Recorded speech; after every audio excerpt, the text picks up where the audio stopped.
Hello, കുറേ നാളായില്ലേ നമ്മൾ ഉച്ചയൂണൊക്കെ കണ്ടിട്ട്. പക്ഷെ ഇന്ന് ഉച്ചയൂണല്ല കേട്ടോ, ഇന്ന് ഡിന്നറാണേ. ഞാൻ നാട്ടിൽ വന്ന കാര്യം എൻ്റെ അമ്മ ഒഴികെ ബാക്കി എല്ലാവർക്കും അറിയായിരുന്നു കേട്ടോ. എനിക്ക് ഏറ്റവും ഇഷ്ടമുള്ള വിഭവമാണ് ഞണ്ട് കേട്ടോ. അപ്പോൾ ആ ഞണ്ട് കൊണ്ടുള്ള എന്തായാലും കറി ആയാലും റോസ്റ്റ് ആയാലും അല്ലെങ്കിൽ ഫ്രൈ ആയാലും എന്തായാലും ഞാനത് കഴിക്കും. എനിക്ക് വളരെ ഇഷ്ടമാണ്. ഇതറിയാവുന്ന എൻ്റെ ചേട്ടന്മാർ അവർ പോയിട്ട് ഞണ്ട് വാങ്ങിച്ച് അവർ തന്നെ കുക്ക് ചെയ്ത് വെച്ച ഞണ്ട് കറിയാണ് കേട്ടോ സ്പെഷ്യലായിട്ട് എനിക്ക് വേണ്ടിയിട്ട്. ഞണ്ട് കറി മാത്രമല്ല കേട്ടോ, എൻ്റെ അമ്മ ഉണ്ടാക്കിയ മാങ്ങിയിട്ട മീൻകറിയും ചിക്കൻ റോസ്റ്റും പോർക്കും മീൻ വറുത്തതും പയറുതോരനും പിന്നെ ചോറും ചപ്പാത്തി കൂട്ടി നന്നായിട്ട് ഡിന്നർ കഴിച്ചു കേട്ടോ. ഡിന്നർ കഴിഞ്ഞ ശേഷം പിന്നെ വിശേഷം പറച്ചിലായി. ഞാനും ചേട്ടന്മാരും ഇരുന്ന് വിശേഷം പറച്ചിലോട് പറച്ചിലാണ്. എത്ര പറഞ്ഞിട്ടും ഒരു വിശേഷം തീരുന്നില്ല. അങ്ങനെ ഒരു വർഷത്തെ വിശേഷങ്ങളുണ്ടായി പറയാനായിട്ട്.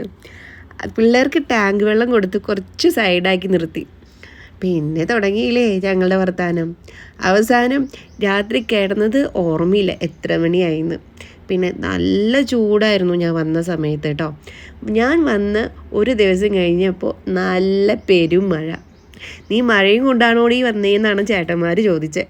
എന്തായാലും നന്നായി, ചൂടിനൊരു ശമനമായല്ലോ. നാളെ ചേച്ചി എത്തും. അവളെ നന്നായിട്ട് മിസ് ചെയ്യുന്നുണ്ടായിരുന്നു കേട്ടോ. പിന്നെ അപ്പച്ചൻ്റെ ആണ്ട് വെച്ചിരിക്കുന്നത് മറ്റന്നാളാണ്. അപ്പോൾ അത് കഴിഞ്ഞ് കഴിഞ്ഞാൽ ഞാനും വെല്ലേട്ടനും ഒഴികെ ബാക്കി എല്ലാവരും പോവും. അപ്പോൾ എന്തോ സങ്കടമല്ലേ. ഇനി അടുത്ത വരവ് എന്നാന്ന് നോക്കിയിരിക്കണം.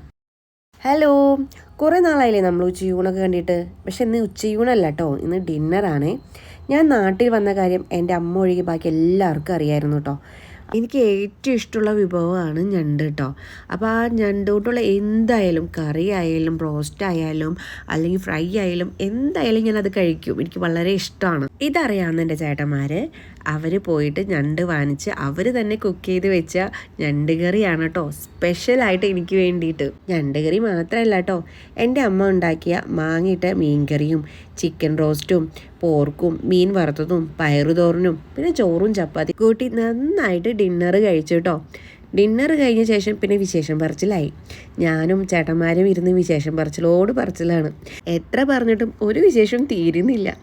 അങ്ങനെ ഒരു വർഷത്തെ വിശേഷങ്ങളുണ്ടായി പറയാനായിട്ട്. പിള്ളേർക്ക് ടാങ്ക് വെള്ളം കൊടുത്ത് കുറച്ച് സൈഡാക്കി നിർത്തി. പിന്നെ തുടങ്ങിയില്ലേ ഞങ്ങളുടെ വർത്താനം.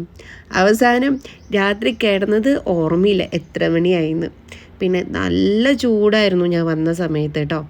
ഞാൻ വന്ന് ഒരു ദിവസം കഴിഞ്ഞപ്പോൾ നല്ല പെരും മഴ. നീ മഴയും കൊണ്ടാണോടി വന്നേന്നാണ് ചേട്ടന്മാർ ചോദിച്ചത്. എന്തായാലും നന്നായി, ചൂടിനൊരു ശമനമായല്ലോ. നാളെ ചേച്ചി എത്തും. അവളെ നന്നായിട്ട് മിസ് ചെയ്യുന്നുണ്ടായിരുന്നു കേട്ടോ. പിന്നെ അപ്പച്ചൻ്റെ ആണ്ട് വെച്ചിരിക്കുന്നത് മറ്റന്നാളാണ്. അപ്പോൾ അത് കഴിഞ്ഞ് കഴിഞ്ഞാൽ ഞാനും വെല്ലേട്ടനും